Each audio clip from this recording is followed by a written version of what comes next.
ஆன்மீக அன்பர்களுக்கு வணக்கம். ஒரு ஆன்மீக அன்பர் இந்த கேள்வியை கேட்டிருக்காரு.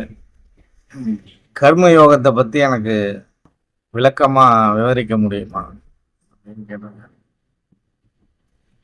யோகத்தில் 4 விதமான யோகங்கள் இருக்கின்றன. ஒன்று கர்ம யோகம், இரண்டாவது பக்தி யோகம், அடுத்தது கிரியா யோகம், ஞான யோகம். 4 யோகங்கள் இருப்பதாக சித்தர்கள் சொல்லியிருக்காங்க. 4 யோகங்கள் இருக்கு. சரியில் கிரியை, கிரியையில் சரியை அப்படின்னு சொல்லிட்டு திருமந்திரத்துல ஒரு பாடல். இந்த 4 யோகங்களும் ஒன்றை ஒன்று சார்ந்தது. 4 யோகங்கள் இருக்கு, அது ஒன்றை ஒன்று சார்ந்தது. இப்போ அதில் முதல்ல நம்ம ரொம்ப தேவையாக இருக்கனால பக்தி யோகத்தை பற்றி பார்ப்போம். கர்ம யோகத்தை அடுத்தபடியாக நம்ம பார்க்கலாம். பக்தி யோகத்தை நம்ம பார்ப்போம். பக்தி யோகம்னா என்ன? பக்தியா யோகம் பண்ணுறதுக்கு பேர் தான் பக்தி யோகமா? பக்தினா என்ன? யாராவது விளக்கம் சொல்ல முடியுமா அப்படின்னா அது ஒரு கேள்விக்குறிதான். என்ன அப்படின்னா, எங்க தாத்தா எனக்கு சொல்லி கொடுத்தாரு, அவங்க தாத்தா அவங்களுக்கு சொல்லி கொடுத்தாரு. என்ன சொல்லி கொடுத்தாருன்னா, பக்தி யோகம்னா வீட்டில் ஒரு பூஜை அறை இருக்கும், அங்கே சூடை கொளுத்தி வைங்க, பத்தியை கொளுத்தி வச்சு அங்கே நீங்கள் எதை கடவுளாக வழிபடுறீங்களோ, தெய்வங்களாக வழிபடுறீங்களோ அதை வச்சு கையை இப்படி கூப்பி கும்பிடுறது பக்தி அப்படின்னு நீங்க நினைச்சிட்டு இருக்கீங்க. பக்தினா நான் உங்களுக்கு தெளிவா சொல்றேன். பக்தினா தூய்மையான அன்புக்கு பேரு பக்தி. அது என்ன தூய்மையான அன்பு? அன்பா இருந்தாலே போதுமானதுதான். அது என்ன தூய்மையான அன்பு அப்படின்னா, அன்பு அப்படின்னா நீங்க யார் மேல வச்சிருக்க முடியும் அப்படின்னா, அதிகபட்சமா நம்ம என்ன சொல்லுவோம், மனிதர்கள் மேல அன்பா இருக்கணும் அப்படின்றத பத்தி சொல்லுவோம். ஆனால் அன்புனா என்னன்னு கேட்டீங்கன்னா, உயிரோடு இருக்கிற அனைத்து ஜீவராசிகள் மேலையும் இருக்கிறதுக்கு பேர் தான் அன்பு. நம்மளுடைய எதிரி இருக்கார் இல்லையா, அவர் மேலேயும் அன்பா இருக்கணும். அதுக்கு பேர் தான் தூய்மையான அன்பு.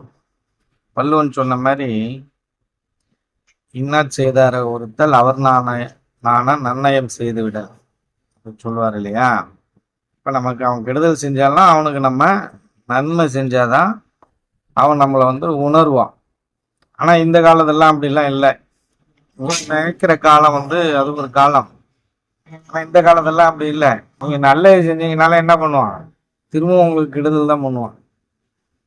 அதனால என்ன பண்ணும், அவனுக்கு தவிர்க்க முடியாத சில பிரச்சனைகள் இருக்கும், அவனால தீர்க்க முடியாத பிரச்சனைகள். அதை தீர்த்தா மட்டும்தான் அவன் நம்மளுக்கு தலைவன் பண்ணுவான். அதுக்கு நடுவில் எதிரின்னா அவன் நீ செய்கிற உதவியே வேணாண்டான்னு சொல்லிட்டு போவான். ஏன்னா இது கலிகாலம் ஆயிடுச்சு. ஏன்னா நம்ம வேற நூற்றாண்டில் இருக்கோம். அதனால அதுவுமே இப்போ பார்த்தீங்கன்னா எந்த அளவுக்கு ஏற்றுக்க முடியும்னா அதுக்கு ஒரு கேள்விக்குறியாக தான் இருக்கு. சரி, அதுக்குள்ள இப்போ போக வேணாம். இப்போ இந்த பக்தி யோகம்னா, அந்த பக்திக்கு பேர் என்னன்னா தூய்மையான அன்பு. எல்லா ஜீவராசிகள் மேலேயும் அன்பு செலுத்தணும். அது எப்படி இருக்கணும்னா, இப்போ வள்ளலார் ஒரு முறை என்ன பண்றாரு, ஒரு தெரு வழியா நடந்து போயிட்டு இருக்காரு. அப்போ அந்த காலத்திலலாம் பார்த்தீங்கன்னா, வள்ளலார் இருந்த காலத்துலலாம் குடிசை வீடுகள் தான் அதிகம்.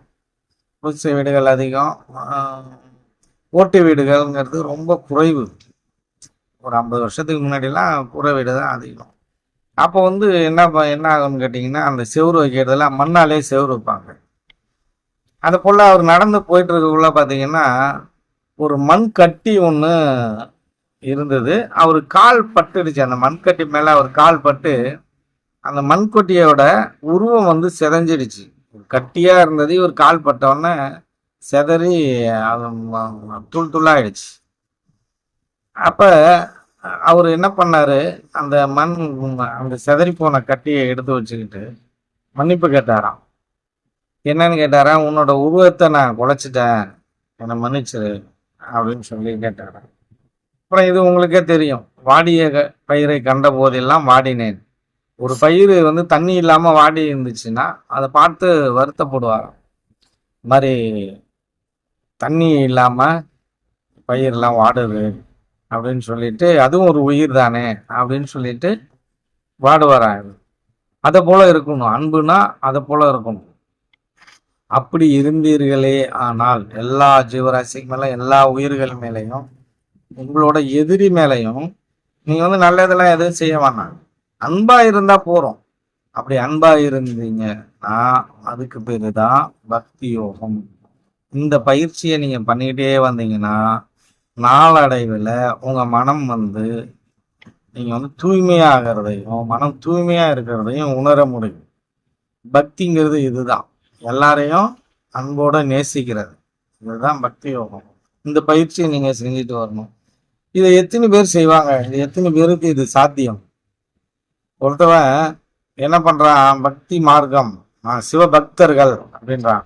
நெத்தில பட்டையை போட்டுக்கிறான், கழுத்துல கொட்டையை போட்டுக்கிறான். போட்டுக்கிட்டு அவன் பண்ற அநியாயம் எல்லாம் ரொம்ப ரொம்ப பெரிய அநியாயம் பண்ணுறான். அதான் கடவுளுக்கு நல்லது செய்யறேன்னு சொல்லிட்டு மற்றவர்களுக்கெல்லாம் துரோகம் நிறைய பண்றாங்க. சிவபக்தர்கள்னா எல்லா ஜீவர்களையும் நேசிக்கணும், உயிரோடு இருக்கிற எல்லா ஜீவர்களையும் நேசிக்கணும்.